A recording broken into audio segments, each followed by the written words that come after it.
So, this is what I made for my project here.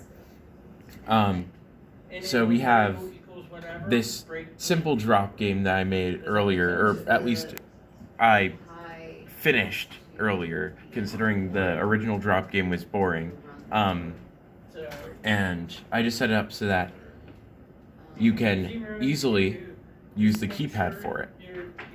By hitting this little hash button, it's a space, and then 2 and 3, move it left and right, and it allows you to do like whatever type of movement you want, but I prefer this play style.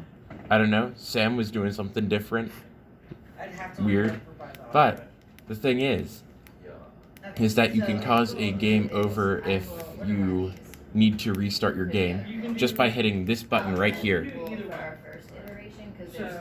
Simple game over.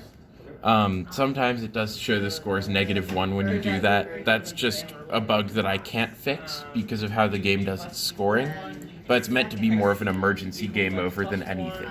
It's not something that's actually going to be used often. And as the last one, this little D button on here closes the game. That's all.